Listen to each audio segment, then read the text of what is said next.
911 center yesterday.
All right, Cliff's here too. All right, now that everybody's settled in. Larry, you're good on your end? Yeah, you're good to go. Is she home now or? She's home. She spent Let's- 2 weeks and We'll give you she actually. 2 seconds. Wedding. Oh, all right. 9:01 a.m. on April 17th, 2025. I'd like to call this meeting to order of Kane County's Public Service Committee. Clerk, please call a roll for attendance. Right. Right here. Elms. Here. Lewis. Who's here? Surges. Present. Tepe. Young. Sanchez. Present. All right, we have quorum. Remote attendance requests. I don't believe I received any. And looking online, I don't see anybody on the committee. So I think we're good. If anybody shows up, we can give them permission. Approval of the minutes, March 20th, 2025. Somebody make a motion of some type. Mr. Chair Gums.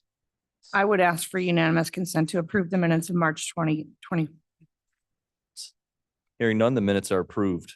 Public comment, I'm not aware of any, and I don't see anybody that is here to speak. The finance reports are on file, same for the recorders. We'll go to the treasurer collector, Mr. Lawson. Thank you very much. Thank you very much, Mr. Chairman. Report is on file. We're at the moment in the tax collection process where Mark Armstrong, Supervisor of Assessments, has orchestrated the assessment work through 15 township assessors. 16. Okay, we'll update that. And John Emerson in the county clerk, Jack Cunningham's office, has extended all the levies to the parcels that are now approximately just under 200,000 parcels. And it's not so much about printing, 200,000 or the tax bills for 200,000 parcels. It's about printing accurate tax bills to those 200,000 taxpayers. There's hundreds of pieces of information on every one of those tax forms, as you know. And so an error on any one of those fields is going to throw off a tax bill. We did have a circumstance last year where we had to go through a correction. And so we're doubly cautious in going through the process this year. So the county clerk's office has certified the extensions for each of the parcels in each of the townships. Now we're testing accuracy before the bills go to the printer.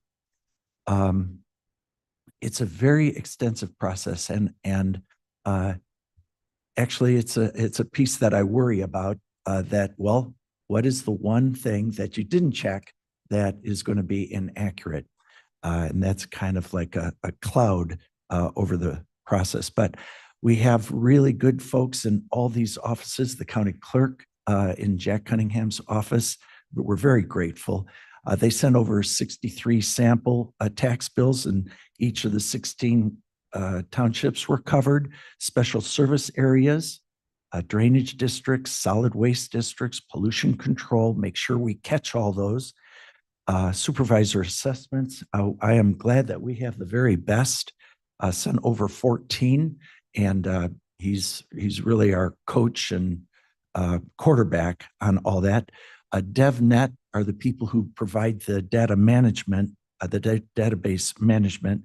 We have, it was 3 of our people, but one came down sick going out to a conference that I'll go from here to that conference. They'll be talking about tax bills with other treasurers and treasurer's staff. But DevNet also included forfeitures, tax sales, non-ad valorem, others. This year we've improved a sign or a label on forfeitures and tax sales so that it's even more apparent what somebody is reading when they get their tax bill. I'm deeply grateful for the dedication of our staff and the coordination of the 3 offices at the county is really remarkable. So I'm deeply grateful. In the next, it's in process right now, but the printer is also sending over sample bills to compare to the DevNet samples to make sure that those match up, because in the end, that's the crucial last step of the printing. So that's what I wanted to report on most important priority these days. And then I had one other item after I answer any questions that you might have. Are there any questions for the treasurer? Ms. Lewis? Yeah, just a quick question. So I always look at mine online. Is it a statute that you have to mail them all, or can you opt to just get it online? I believe we have the person who wrote the 2 books on it, but I believe that the statute says that we do need to send them out. Okay, 'cause I could save you money. Yeah. Just me. Did I get that one right, Professor? There is a provision in the property tax code which allows for emailed notice, but 2 things have to happen. First, the county board has to actually adopt that there is an email provision for bills and pertinent notices to the property tax system. Right. The second thing is the taxpayer needs to send a written opt-in to that procedure. It's cumbersome enough that no county in Illinois has adopted it. Okay. It would actually, it's something that actually the money you'd save by not mailing it, you would make up for on administrative costs. So as far as saving money, it probably is not an option in the current form. I suspect at some point it will become that, but just not today. Okay. All right. Thank you. You're welcome. Any other questions? Okay. Okay. And then one other item, and it unfortunately, it kind of pops up on us today because it only happened yesterday. But we had a visitor in Building A yesterday, the First Amendment rights, and there's nobody who's more sensitive and more respectful to the Constitution than all the people in this room who serve everybody. However, when it becomes disruptive to trying to run the office, I know that there was a visit a couple of months ago to the county clerk's office, about a year ago to public health. It's like testing. And unfortunately, I know that several of the offices, Penny's was one of them, that was put under the gun. Now, we are so happy. We bend over backwards to serve people. We also understand, sympathetic, that when people typically come to our open office, they're paying their property taxes. And there are few people who are happy about that. So I thought everybody did a really good job yesterday of handling the situation. There were 3 sheriff deputies in the space over in our open office. A sergeant came to back them up. They were all so polite and so respectful. Unfortunately, the person was very insulting, very demanding. I won't go through the litany of well, what do you mean insulting? And you know that the whole deal is that they're trying to get a rise out of a public official so they can make them look like they're yahoos when we're just all doing our very best to serve people. I've had, I put in a couple of calls this morning, and again, well, first of all, I wanted to thank the 3 sheriff's deputies who were just top notch, and then the sheriff's sergeant who came in and did just a wonderful job. I do have circumstance now where my staff is disoriented now by that experience. We lost a whole half day's, well, excuse me, from 2 o'clock until 4:30. We didn't get any productive work done. During the time that the person was demanding and had his voice at a volume that was distracting to everything going on in our office, calls were not being taken. So this morning, I have one of our employees is taking a sick day. That's not a good sign. I still have people who, staff members who want to be assured that they're safe when they come to work, which they are. But that requires now, I was late into the meeting this morning because John Frank was right on the job and he was giving me, briefing and all the types of things we need to do. But it needs to be made clear to me what the authority is. I know I have the responsibility for a safe, work area, as all of us do in all of our offices. But you have to have the authority to back that up, and that when the officers say to the gentleman, sir, you now need to leave, you can step out into the lobby and we'll continue the conversation out there, as opposed to, again, disorienting the folks on the staff and disrupting all the work. They need to know that they have the power to do that. And that's from our very competent state's attorney's office. They would not tolerate it there. You would not tolerate it here in this room. We cannot, and I have to say, it is more sensitive when people are already upset when they come to our office because of what they have to do with a portion of their wealth. So everybody did a great job. I don't think that it was the best outcome. John Franks gave me some very practical, very good advice. The information that anybody wants in all of our offices is well taken care of through IT on our websites. So, but in addition to that, it's a requirement under the law, from what John has explained to me, that we need to have a package of information that's readily available to a person that we can hand. We want to make sure that we don't have any excitement in any of our offices. I'm just responsible for what occurs in mine, and we'll follow meticulously the instructions that we get from the state's attorney's office. And I appreciate, the support of the Public Service Committee, and Mr. Chairman, I appreciate your help. Thank you, Mr. Lawson. Mr. Chair Gums. I was going to make a motion to go into executive session, but I don't think I need to. Mr. Lawson, I would like to have a conversation with you. We just recently had our security advisory meeting and we did discuss some protocol. So offline, we can't discuss that in open session for obvious reasons, but I'll Thank you. touch base with you. Perfect. Appreciate your assistance. Mr. Gray. Thank you, Mr. Chair. This packet thing, whatever it is, I think we should get it to everybody, to all the departments as quickly as we can. But I also want to make sure we do what we can to, God forbid, somebody goes really crazy out there. I want all of our departments protected and taken care of. So anything we can do to make sure that happens sooner rather than later. Unfortunately, it's becoming avant-garde for people to go ballistic wherever they feel they should. So we just need to be ahead of that curve.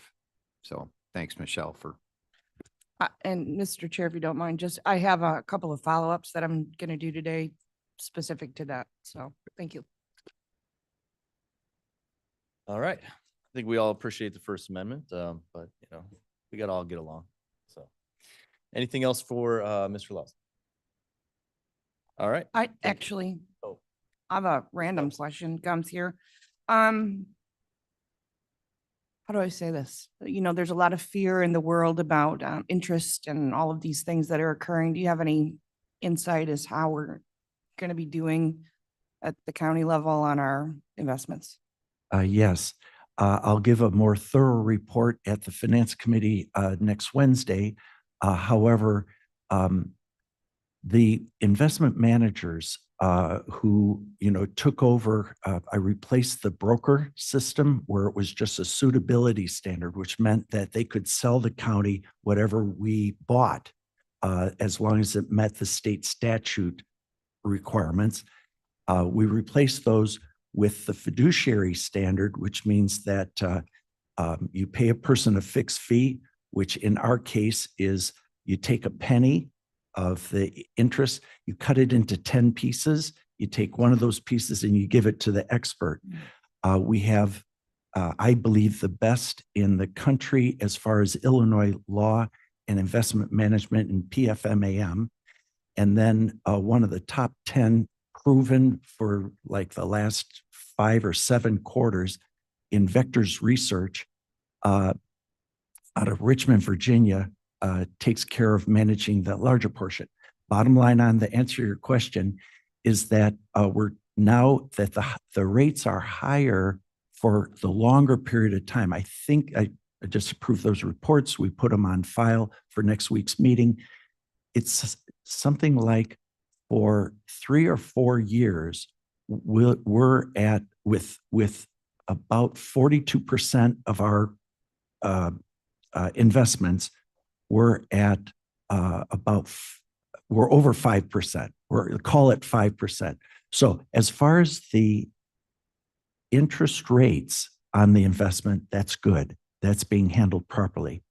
One of the pieces that I put into,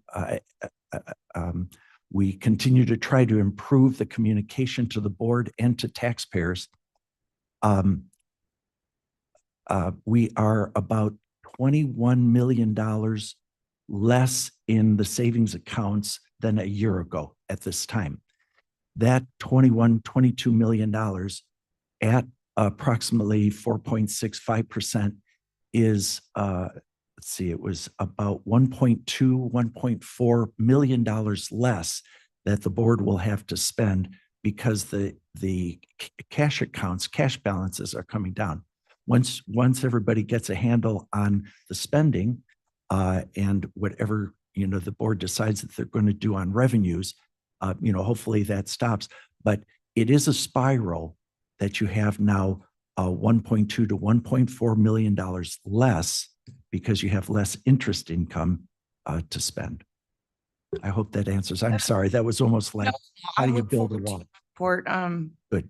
and I know all of our constituents know we're all trying to do the best we can for the county, but it is a huge issue that I'm asked often, so I think nobody knows what's going on right now. So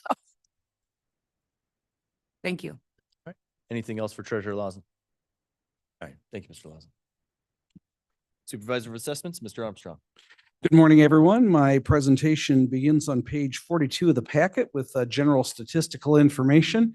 And then I have a larger presentation on something that kind of goes on in the background of my office. I'm going to be talking about these very briefly over the next few meetings, things that I'm guessing most of you did not know that I actually did and that I'm required to do under the property tax code. Before I get to that, are there any questions on the other portions of the report that I can address? Seeing none, let's go ahead and take a look at good deeds and bad. So where we start off with, as I start off with everything, is what am I required to do by state law? Now, the Supervisor of Assessments is an office that was created in 1898 under the Revenue Act of 1898, but it did not exist as a separate office until 1967. Prior to then, it was one other hat that the treasurer has to wear. So the treasurer right now wears 2 hats, treasurer and collector. There was a third one prior to that. So once that office was created, there was a lot of discussion about who has the authority, who decides what that person does. This is, of course, in Heller versus Jackson County. That's down in the southern area of the state. And in Jackson County, there was some discussion about what the county board's role was and what the supervisor's role was. This is the decision which largely set those standards up. The main reason the supervisor of assessments, even at an appointed office, is largely independent is that the county board actually has authority to bring appeals to taxes, has authority to file for non-homestead exemptions on property, which routinely happens. And this creates an independence on that office on responding to those. That otherwise the county board would be in charge of both processes, both the application and the approval. I have some other slides where I actually talk about this case more. I have one of the old pilot of the Andy Griffith show. It was a backdoor pilot from the Danny Thomas show, if you remember Danny Thomas, and he got a ticket in a small town of Mayberry. He's in the sheriff's office arguing with Andy Griffith, who is the sheriff.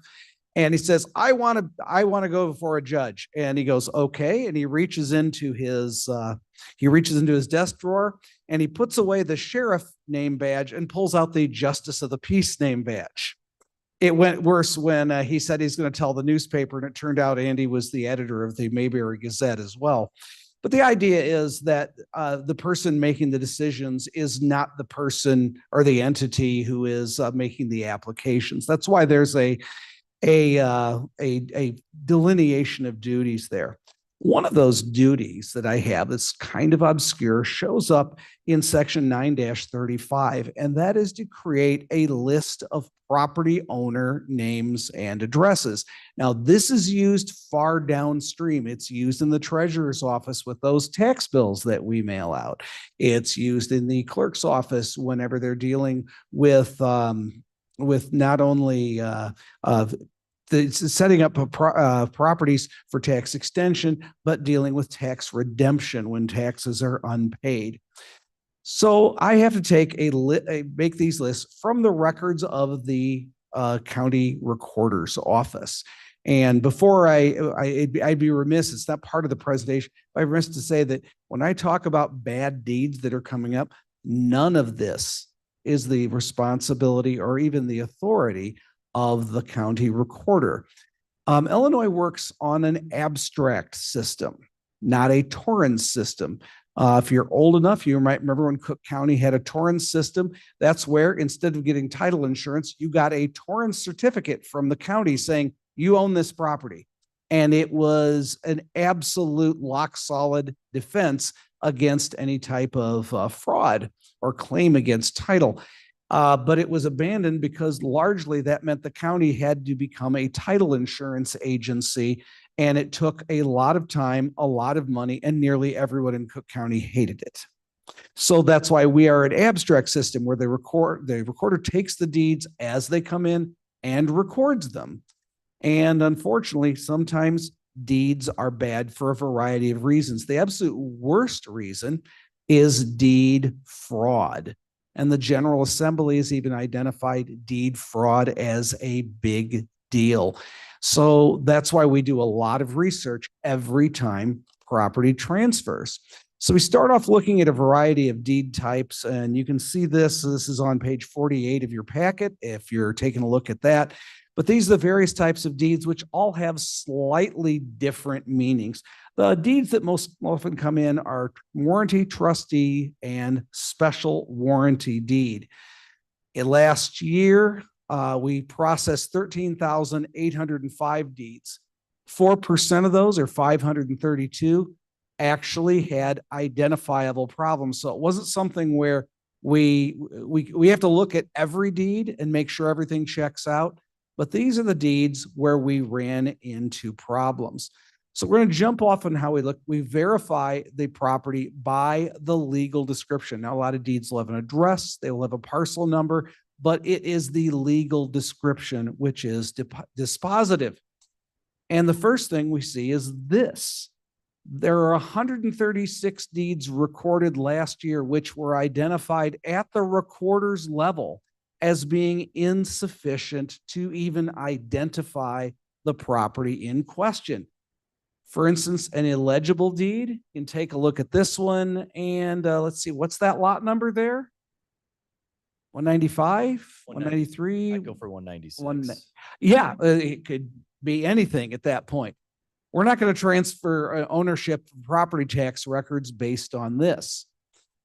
Because once those bills go out, if they go to the wrong person, and by the way, this is a deed fraud method that's been used in Cook County. You transfer it via fraudulent deed. The tax bill is then mailed to the new property. The taxes go delinquent. Then somebody buys it at the tax sale. Now, we're a small enough county that we can usually spot things like that are happening. In Cook County, the only reason they got caught was they used the same law firm for several hundred deeds. And that they probably should have spread the business around. I think this is before Breaking Bad came out and they got all that good advice on how to manufacture meth. Here's another example of one. This is the prior legal description, and this legal description is perfectly fine. But you can look when they went to the subsequent deed, they left out the unit number and some language there. So it just says, we're transferring elements in Silver Spring condominium. What elements? Which elements? We can't tell. We need to get that. Here's another example of a legal description, which was technically a correct one, but it wasn't the one we meant. So this is a tax parcel. It's a single tax parcel with two lots. You can see where the house is up on lot 88, and then lot 89 is vacant. The homeowner bought them, made it into one larger parcel. Then they went to sell the lot. The attorney who did the work looked at their last deed because they acquired these two separately and just added lot 88 into the legal description.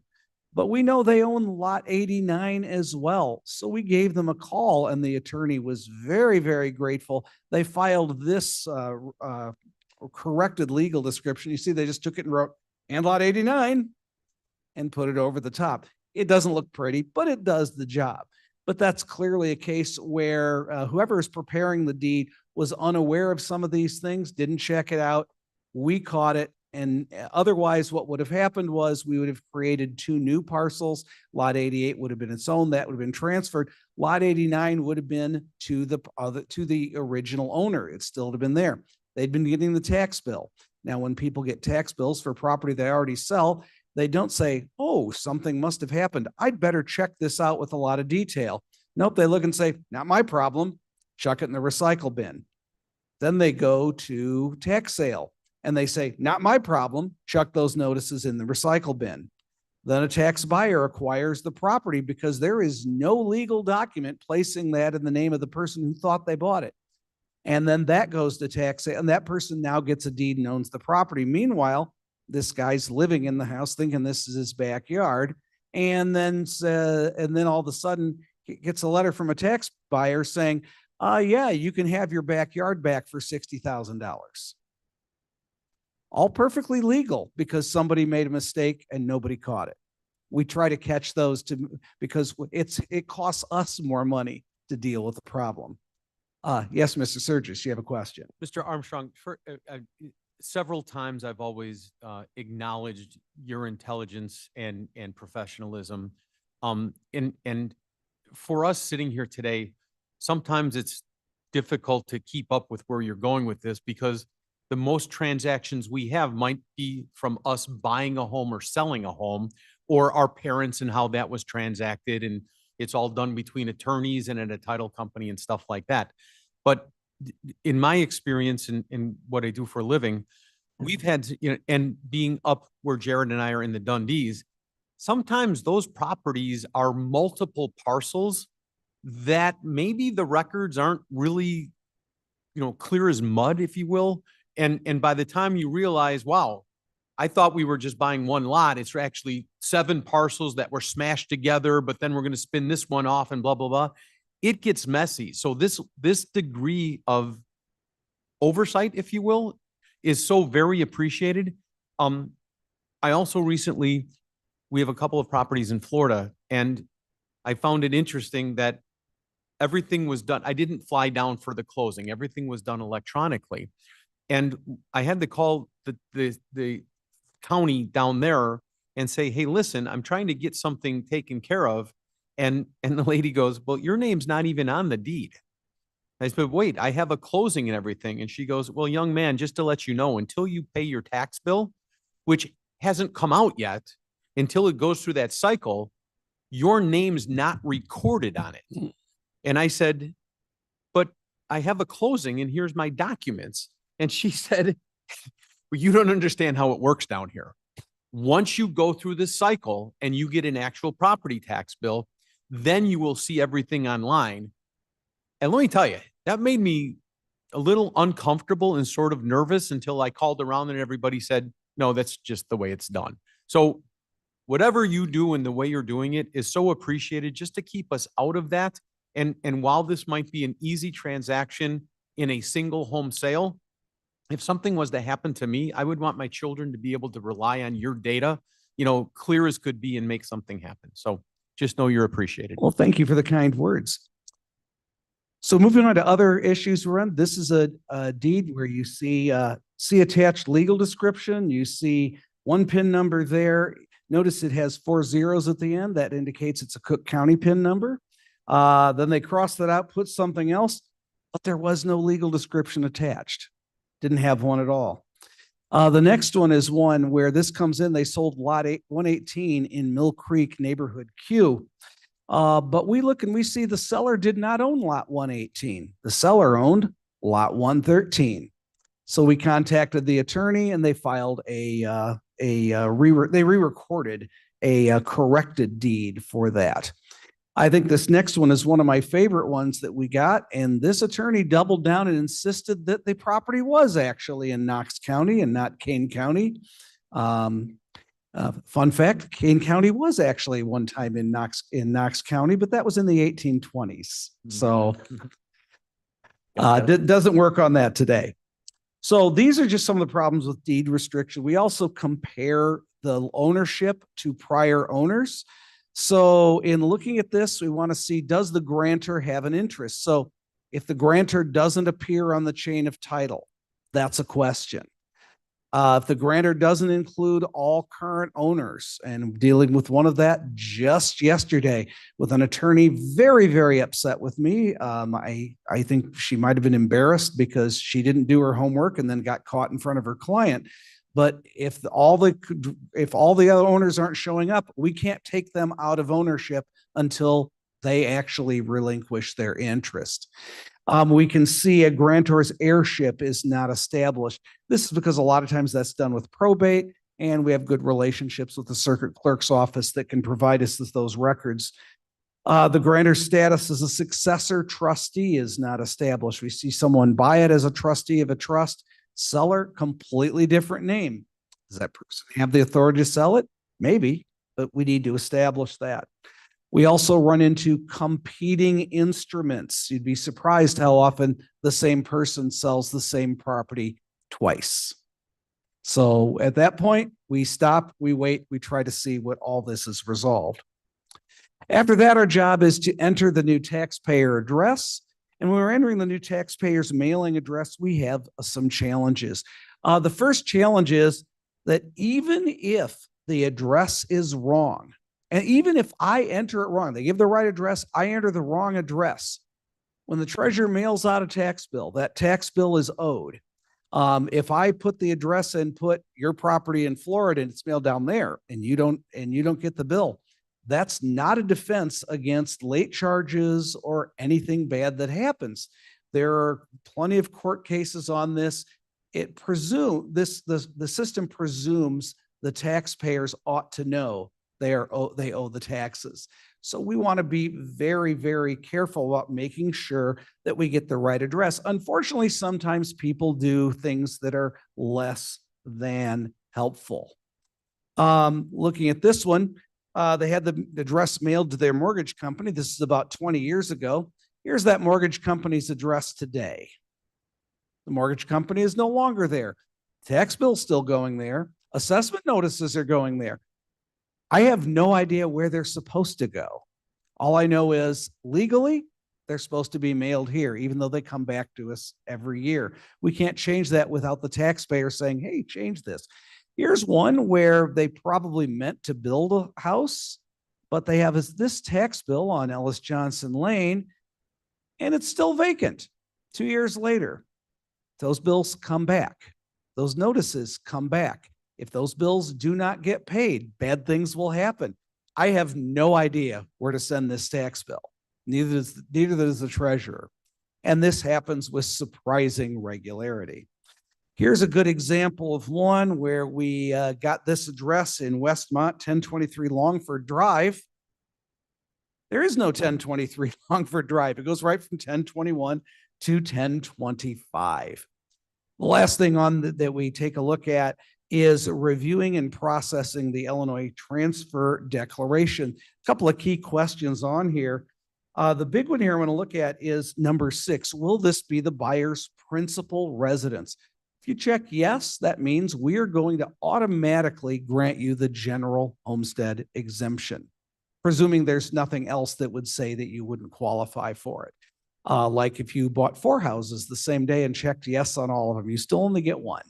That's what principal means. It means the main one.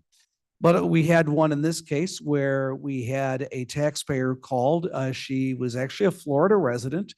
She came to Kane County regularly and ended up buying a small house in the downtown area of one of our communities. And she bought it about 10 years ago. And that box was checked. This will be the buyer's principal residence. It's her notarized signature on it. So we went ahead and gave her that exemption. It showed up on her tax bill every single year. Well, who else noticed was on her tax bill was Florida. We're talking about Florida a lot today. So Florida has some very draconian enforcement mechanisms for homestead exemptions. First of all, it's much larger. It's about $55,000 as opposed to our $8,000. The second thing is if you are caught having an unauthorized exemption, you have to pay back not only the amount of benefit that you got, but a 50% penalty, 18% annual interest, and it's all due in 30 days or your property will go to auction. Florida, and I think that's largely a result of Florida having a lot of non-residents who own homes in Florida. And when they apply for the exemption there, and Florida does a lot of verification to see who has it elsewhere, that's what they do. So this woman had 10 years of back taxes that she would have to be responsible for. And she called me, she says, is there any way you can take this off? And I said, no, there's no mechanism under Illinois law to do this. Check with the treasurer, check with the state's attorney. There was nothing she could do. She did get a tax bill. She did get notice that she got this exemption all these years. But it wasn't until somebody else challenged it that she all of a sudden didn't want that to happen. So those are some of the things that we take a look at with dealing with deeds. Obviously, this just scratches the surface. We spend a lot of time going through these deeds year round, but it's something I wanted to make sure you knew that we do. We try to turn these around within 30 days. When we get to our busier times of year, that will expand. But the main reason we want to keep them up to date is because that means any notices sent out are up to date. Not just tax bills, not just assessment notices, but for instance, if somebody has a zoning hearing, state law requires you to use the tax bill address to mail that notice to. So to make sure people get up-to-date notices, we want to keep our records up to date as possible. We did look at a deed processing software a couple of years ago that would increase it. It was quite an expensive software. Boulder, Colorado used it. I saw an explanation of that. They got their turnaround time down to 4 days. But that's not without cost. So I guess if we've got extra money laying around at the end of this budget cycle, who knows, miracles can happen. And you want to investigate that, I can certainly, help you out if you are looking for extra money to spend somewhere else. If you're not, we'll keep doing the best we can with what we have. I'd be happy to answer any questions. Any questions for Mr. Armstrong? Mr. Gregg. Yes, thank you, Mr. Chair. Going back to Ms. Lewis's question about emailing notice of bills. So that's more cumbersome than it probably worth. But then listening to your examples here saying, well, if there was no 1023 or if, there was no house sitting there that I could physically mail something to, do we have emails that we can say, here's what's coming up. And by the way, nothing's happening. If we will, when we find out something is returned, we'll take a look back at the addresses and see if there's someone we can contact. Often we'll contact the attorneys. They'll have information. We can usually give them a call. And we get I would just say a variety of responses from attorneys on them. Some are absolutely fantastic. And hey, thanks a lot. We'll be happy to work with this.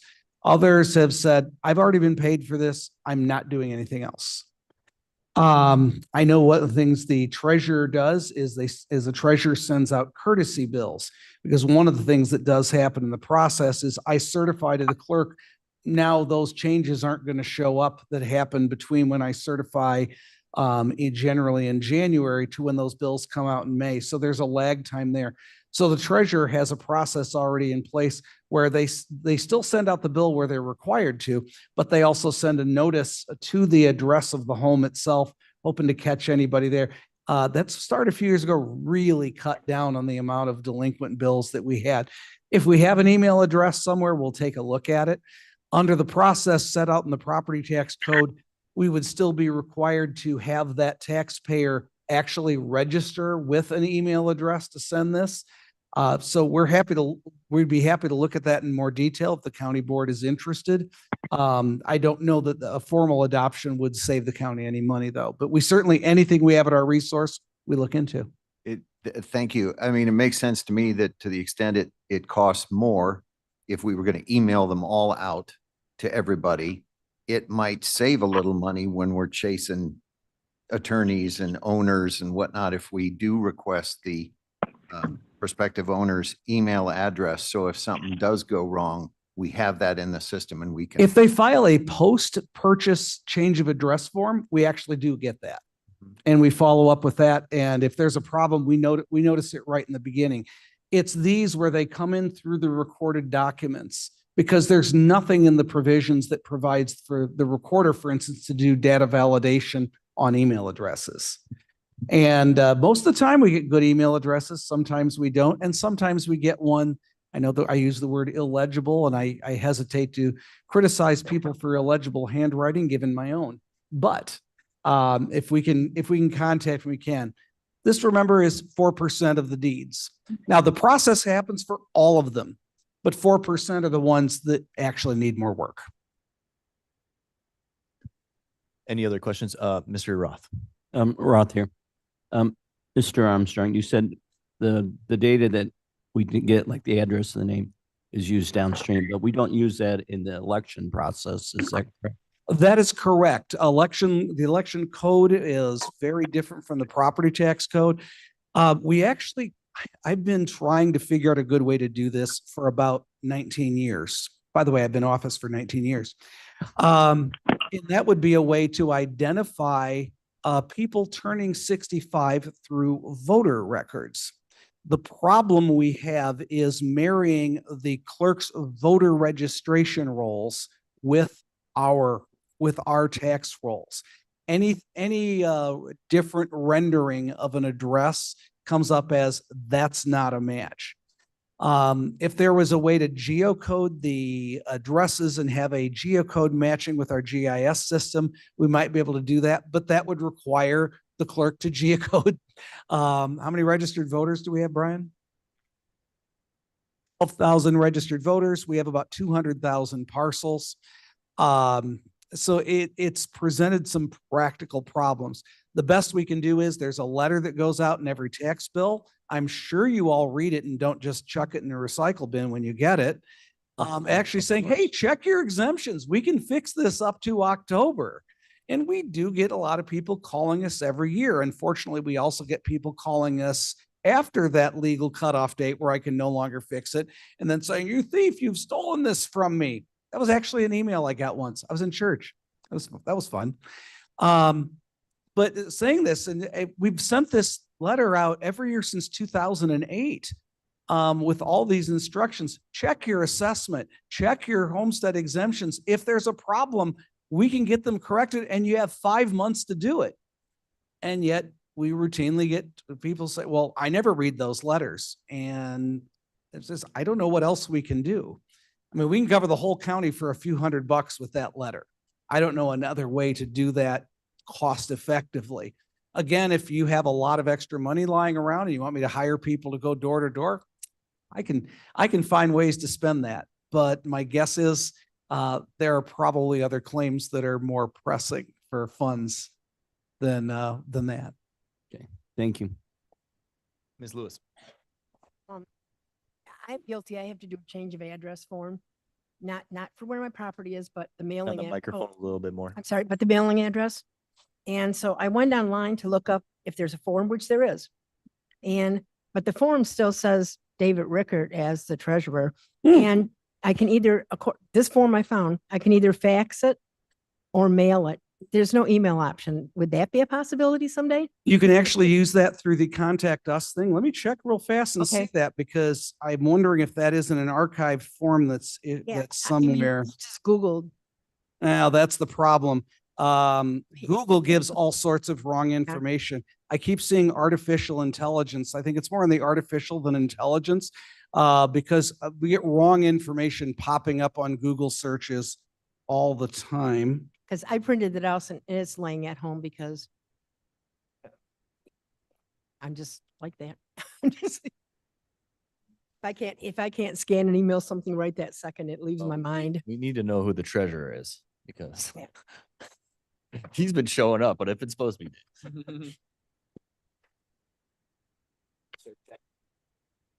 Yeah, we gotta start checking IDs, man. It's getting out of hand. Address change forms. Yes, Christopher J. Lawson, CPA, MBA. It's actually fillable. You can fill it out. You can print it. You can send it through the contact us on my website. You can send it through mail. You can even drop it off in our office. You can even, if you call me, I'll walk over and pick it up for you. Oh, that'd be better. The one I went through is clerk.kingcountyil.gov/tech extension /documents/address change PDF. I would refer that to the clerk. Okay. Just an old archive page. It is, and that's Mine has one of the page done. a benefit of our IT system is a lot of our old stuff is archived and it's still indexed via Google. The downside is things that are no longer relevant are still out there. The best place to go for assessment information is assessments.kanecountyil.gov. Okay. Right to the Perfect. source. Thank you. You're welcome. Any other questions for Mr. Armstrong? Okay, thank you, Mr. Armstrong, for your You're welcome. presentation. Okay, next up, Regional Office of Education. Oh yeah. Well, good morning. My name is Jeff Aronowski. I'm the Chief of Executive Services for the King County Regional Office of Education. It's my first time before you, so it's great to engage with you this morning. Our item is brief, but it is an important reminder for the 49th Educator of the Year award ceremony and banquet. It'll be May 2nd at the Q Center in St. Charles. Everyone here shouldn't have gotten an invite in your county mail. If you don't, I have some here, some extra ones, so I can pass these around. So let me know before I leave. I'll leave some here.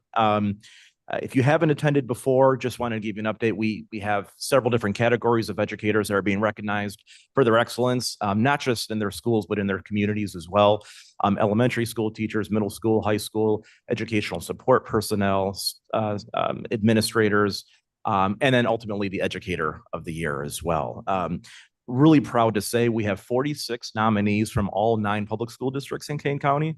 So every single school district had some wonderful educators, which we got to meet, interview, review their packets and their applications, and more importantly, talk to the individuals who nominated them as well. So it's a really rewarding process. It's the first time for me to be involved in this process, and just it's wonderful not just to celebrate individual educators, but also highlight how King County schools are at the center of our communities as well, and the great work they do each and every day that doesn't necessarily hit the newspapers or might come before this board.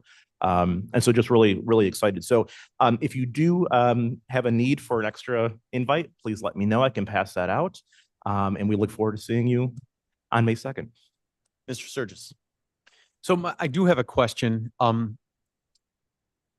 Up north, we have school district 300. one of their organizations is the Foundation for Educational Excellence up there. They have their own Teacher of the Year, Educator of the Year, which they break down to teacher and support staff, which I think is really great. Yeah. Do you guys interact with these other groups that are spread throughout Kane so that their Teacher of the Year might be acknowledged at your Teacher of the Year? Or are these just totally redundant, independent, separate? Y'all play in the same sandbox? Yeah, or I'd how does that hesitate to work? say they're redundant, but I would say they're separate. I can get more information about the level of coordination and whether or not some of those folks are recognized during this banquet and vice versa. And we know many school districts, like as you mentioned, or foundations do this. Other regional offices of education also do this as well. And so I can get a little bit more information for you on that. Thanks. Easy enough. Any other questions for Regional Office of Education? All right, thank you very much for being here. And next time, feel free to sit up here with everybody else. Okay. Yeah. The view was great back here, by the All way. right. So thank you so Not much. gonna argue with that. Good. All right. Next up, Veterans Assistance Commission, Mr. Zimmerman. Good morning. My report begins on page 70, goes through page 72 of your agenda packets. A pretty standard monthly report. We've brought in over $2.7 million in new benefits, dollars directly in veterans' pockets here in Kane County, and submitted over 250 or about 250 benefits applications so far this fiscal year. Events coming up next Friday at Elgin Community College is a senior fair. We'll have a table there as well as some other Kane County offices to assist veterans that come to that event. And then on May 2nd, we'll have our Veterans Resource Fair at the Batavia VFW. We saw over 250 veterans at that event last year and have about 50 resources from the VA and other locations coming to have tables at that event. So with that, I'd be happy to take any questions you might have. Any questions from Mr. Zimmerman? Mr. Gripe? Not a question actually, but are you aware of the county's 988, well, actually, it's not the counties, but the 988 resource? Yes, so the before that transition, it was a 1-800 number. They transitioned it to 988. And if you press 1 there, it actually gets you to the Veterans Crisis Line portion of that. Okay, because That is managed by the VA. I was totally unaware of it until they made a presentation in health the other day, but we're just trying to get that out. So if there's anything we can do to help you get that, because veterans are especially susceptible to, you know, suicidal issues, that would. Absolutely. And we do have literature in our office that advertise the Veteran Crisis Line in the 988. So I think we have magnets and business cards Yeah, that are available there's for the public. signs, there's bumper stickers now. They had a whole bunch of brand new stuff. So It's a great resource. Mr. Sturgis? Equal to Mr. Armstrong, Jake, you know what, we're big fans and I think you do a great job. I often comment to Jake that the VA is just ginormous. I had the opportunity last month to go visit my son in Florida, and he's in his residency and he was doing his 2-week shift at the VA. And I said, hey, I'll come meet you for lunch. I'll, be interested to see it. Holy tamale, it's huge. And then when I reach out to Jake and go, how much do you deal with the hospitals and all this? He goes, Mr. Sturgis, just, it's different animals and different parts, and how you coordinate all this for our people and make this look easy. God bless you. Just thank you. Thank you. A lot of people don't realize that about 70% of the doctors in America are trained in a VA hospital. So anybody that's worried about the VA going somewhere, we got to find somewhere else to train our doctors. So not too concerned at this point. Mr. Chairman, equally, this past month, unfortunately, I did have to go to a funeral, and Jake, I'm not going to remember the name of the place, but way down by Joliet. Abraham Lincoln National Cemetery. I had no idea that existed. I was blown away to drive in and have different wings set up for the different service areas, Army, Air Force, Navy, how well coordinated, what a beautiful facility, what a, terrible time to be there, but it was for a 96-year-old that had served, and just so impressive. And I don't know how that is connected, but I didn't know that existed, and that was my first time there, and I was just blown away. So the VA is divided up into 3 parts, and one of them is the National Cemetery Administration, which manages the Abraham Lincoln National Cemetery. which is the cemetery that serves this area that does in-ground burials. There's the Fort Sheridan Cemetery up on the North Shore at the former Fort Sheridan. They only do, just because of size, they only do cremain interments there. But Abraham Lincoln is the third or the second largest national cemetery by acreage in America. They do about 3,300 burials there a year. I think it opened in 1993 and on the site of the old Joliet Army Arsenal, but they actually realign headstones based on GPS technology there. So it is absolutely immaculate. You're right. It is incredible. Thank you so much. Mr. Roth. Jake, could you repeat the date of that conference down in Batavia? The senior fair? Yeah. Is next Friday, April 25th. It's at Elgin Community College. Okay, And then no, the next one. the at Batavia. Veterans, the Veterans Resource Fair is, I think that's the following Friday there, May 2nd at the Batavia VFW. All right, thank you. I went last year and it was very good. And flyers for both of those events are up on our social media pages. Any other questions for Veteran Assistance Commission? All right, thank you, Mr. Zimmerman. Thank you. All right, next up, County Clerk, Mr. Powell. Thank you, Mr. Chair. As Treasurer Lawson mentioned, the First Amendment auditor did come to our office yesterday. He didn't stay as long this time. When we had one that came in November, he was there for a while. The clerk gave him a tour and he couldn't wait to leave. Jack took him around. He was there for 45 minutes and each time he was trying to go, it was, oh, come over and see this. You want to see everything we have to do, and you kill him with kindness.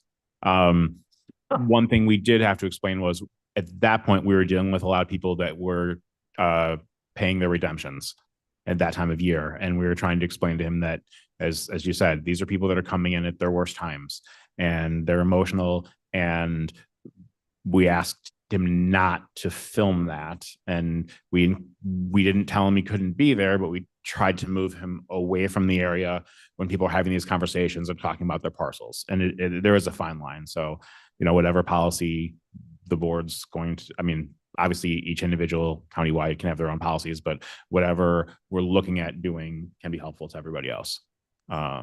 So yeah, we've been there, empathize with you. A couple things, briefly, financials. We're ahead of the ball game. I'll highlight one of the big gainers in the presentation here. We did receive a $7,000 grant check from the State Board of Elections for reimbursements for election judges. That'll pop under election fees because there's not really a chart for grants on this one for receipts. Blair, could you pull up those slides, please? Last month, I kind of did a day in the life and talked about a lot of things that we're doing at this time of year and how busy we are. And now you get to look at pretty pictures and listen to me as well. So here are some numbers, some really giant numbers. The 23,615 million number is the total assessed value. In the last month, I hear in tax extension, they're talking about a lot of numbers and they're going all over all these things, as the treasurer said, to try to get everything correct so that when those tax bills go out, all those numbers are right. So we're talking about billions. So, I mean, what's a couple million among friends, but those are really big numbers. So the property value in Kane County went up 12% from last year to this year. The second line talks about the total amount, that 1,600,000,000 number is the total amount of property taxes that will be assessed on all of those properties. But obviously what people get confused about is Kane County's not assessing $1 billion. That's all 307 taxing bodies. Your amount's really small compared to that, but people think, oh, we're sending out the bill, so it's that. That number has gone up about 4.5%. So of those 307 taxing bodies, they've averaged the levy increase of 4.5%. We're just under 200,000 parcels. So we had to make sure that everything worked and then fit for all of those taxing bodies. So that's the tax extension side of it. So that was one piece of what our office has been doing while we're running multiple elections and everything else. Next slide. So I've talked about passports and you kind of see it on I think it's page, whatever page it is in the agenda here, but I've talked about the jump, and here you can really see it. You know, in the 2010s, you know, we were somewhere between 1,500 and 2,000 or 3,000 passports a year. Post-COVID, you start to see those numbers go up, and I talk about it every meeting, 4,000, 4,700, 5,100. For the first 3 months this year, we're already at 2,500. And to say that you walk in our office and you see these lines of people that are waiting to get a passport, I mean, whether we're going to hit 10,000 for the year, it's a projection if you multiply out, but that would dwarf where we've been in any other month. And it's not getting less. With the Real ID deadline in a couple of weeks, we're seeing more every day. And it's not just the passports, it's also people coming in for their birth certificates, because whether they're going to get a passport or they're going to go to the Secretary of State's office, they're going to need their birth certificate. So next slide, talk about some revenue. I'm talking about the passport fees, but it's the same with our birth records too. So I highlight this. I went back to the last meeting, the last public service meeting of the year for those years in the 2010s to show how much more revenue we're bringing in now because of these increased passports, which goes back in the general fund to help with the financial situation. But our highest year in the last decade, we brought in just under 140,000 in revenue from passport fees. We're past that in the first 4 months of the year already. And there are months that we've had this year that were better than a year in that last decade. So part of it is the increased demand for passports, and we're glad that people are choosing our office. And the pictures that we take as well. That's another source of revenue that we don't have to rely on property taxpayers for. So we're trying to do our part to help the financial situation of the county. Next slide. The election, another thing we were doing. Sorry, Brian, before you go on from there, you mentioned the Real ID stuff. That's done at the Secretary of State's office. Is the passport a requirement for that? No. So the uptick is just travel, So, I mean, which is wonderful. it's anecdotal of what the needs are. Sometimes people will tell us why they want them, and sometimes they won't. So if you're going to get on a plane after May 7th, you need either a Real ID compliant ID, so a state driver's license with the yellow star, or a state ID with the yellow star, or a passport. And some people, for whatever reason, didn't want to go to the Secretary of State's office and do that, and figured it'd be easier to get a passport. I know since there's been that appointment system, people have had some issues with getting appointments to the Secretary of State's office. Whatever it is, they can walk into our office and they get a passport within 4 to 6 weeks generally, and they don't have to go deal with whatever it is over there. And if they think they may travel, it helps internationally, it helps as well. But no, you don't have to have a passport for that. So it could be travel, it could be that. I mentioned there are some people that have come in that are looking for documentation for their children, and a passport shows citizenship, and they want that as well. So we don't know exactly. We've heard a number of reasons, but that's one of them, we think. Going on election, turnout in consolidated elections generally has been dismal. This was a bright spot. We set a record for the number of votes cast in a consolidated election going back to the 80s. And the population was much smaller then, so I doubt that it was going to be higher back beyond where those records that we had were. We by far were the highest in terms of numbers. I think 55,000 what had been the high point a little bit before that, before the 2015 election, and we beat it by far.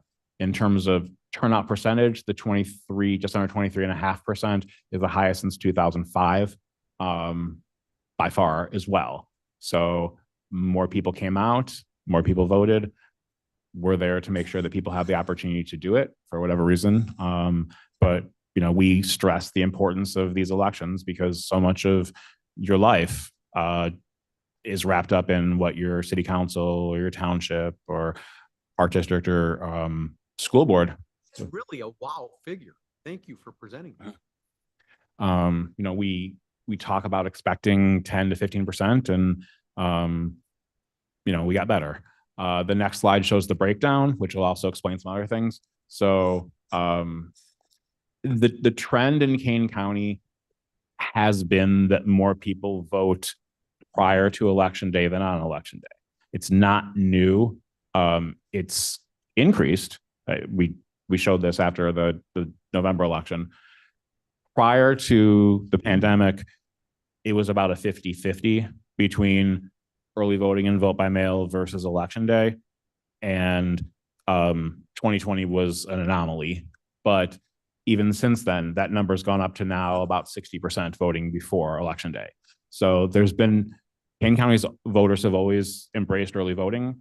We have lots of early voting sites that are open to encourage that, and they take advantage of it. Vote by mail has increased, obviously, over the years with the onset of permanent vote by mail. So now you've got vote by mail slightly ahead of early voting, but it's pretty close. And then we still had a good chunk of 40% voting on election day.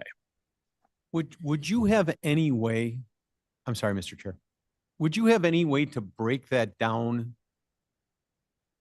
Like if I'm in Rutland or Dundee, could you give us a breakdown to see, like, is Aurora really doing early voting where Elgin's not or something? Do you guys keep? There are a bunch of reports on the canvas. I can't remember which one is which to tell you. Yes. And then there's race specific ones too. So, you know, if you're looking at, is there a certain aldermanic race or is there a certain township race? It shows those as well. And would you have any, like for early voting, just now that I'm in my 60s, is the demographic leaning itself that the early voters are a more mature group? Or is it the younger folks that are? Age does not mean you're mature. You are correct. Historically, years ago, more older voters would have voted early, but now it's more across the board that everybody's voting. I mean, it still can lean a little bit if you look at the lines, just kind of anecdotally. We have the data. I don't have it on hand, but.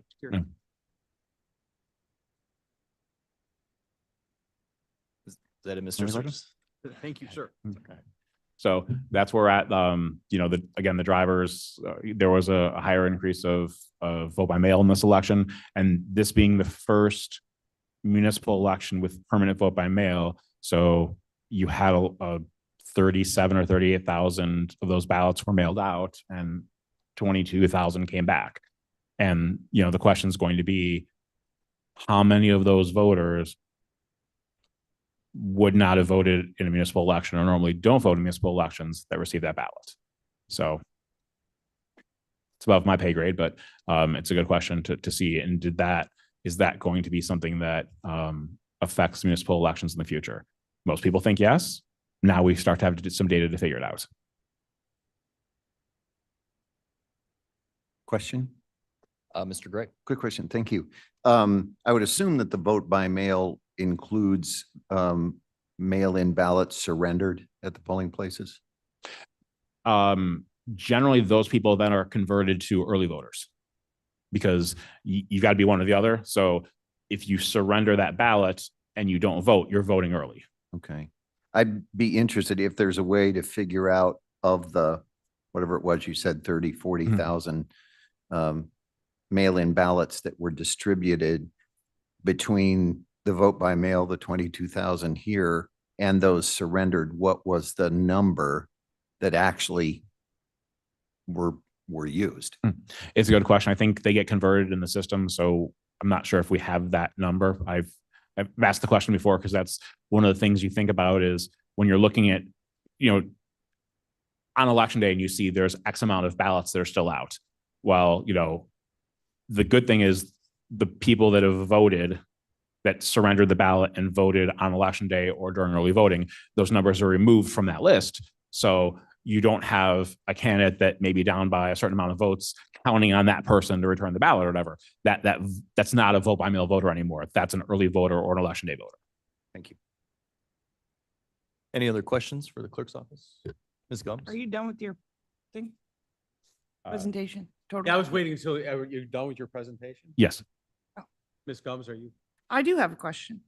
You might be able to answer this now. If not, we can talk about it online. Are you familiar with the SAVE Act and how that's going to affect voting? Are you prepared to talk at all about that? We're familiar with the act. It has passed the House. It has not passed the Senate. Mm-hmm. So if a bill passes, we'll follow what the law is at this point. It hasn't passed and it doesn't Like you guys are just encasing it? it doesn't appear that it will get 60 votes in the Senate, Very good. but we'll be prepared. The General Assembly passes bills sometimes without discussing things with us or going against the recommendations that we make, and we follow the big book. Thank you. Mr. Sturgis. I would like to think by reputation, I don't torpedo people, but just because you brought this up and we can take this offline. Mr. Gripe and I visited Jack's office back between elections, so post-January, but pre. And we were after a listing of people who registered to vote day of voting and came up with that number. And we were trying to ascertain how can we compare that against a citizenship listing. And I walked out of that office, John, with the understanding that there was no data that allowed us to do that. But in the earlier conversation, I guess I didn't realize that passport information you had mentioned does check citizenship. So do we have databases to No, correlate? I didn't say that passport information checks citizenship. I'd mentioned that I'm not trying to catch you. No, for some of the reasons that people are coming into the office to get passports, it may be that the parents aren't citizens, but the children are, and they're looking to get a passport for the children. So if we're giving a passport, does the passport process have a citizenship? You don't give passports. People apply for a passport. Perfect. We are an acceptance agency. They come to us with their paperwork. We send it to the Department of State. Okay, thank you. Any other questions for the clerk's office? Okay. Thank you, Mr. Pollock. Thank you. All right, no other business. No need for executive session. I need a motion of some type to place the reports on file. Lewis asked for unanimous consent to place reports on file. Any objection? Hearing none, reports are on file. I need a motion and a second to adjourn. Mr. Chair, Mr. Gripe. question. Couple of things. I would love it if we as a committee could revisit the committee goals. I know they're 2025 goals, but I look at those and say, we're not setting the bar very high for ourselves or for any of the departments just to show up and submit a report. So I'd love it that we could maybe rethink that. And then I just appeal to every department, as Mr. Lawson mentioned, as the clerk's office mentioned, money is way tighter this year. So if there's the analogy I've been offering to some folks that have input on budgets, that we're under a really tight time frame.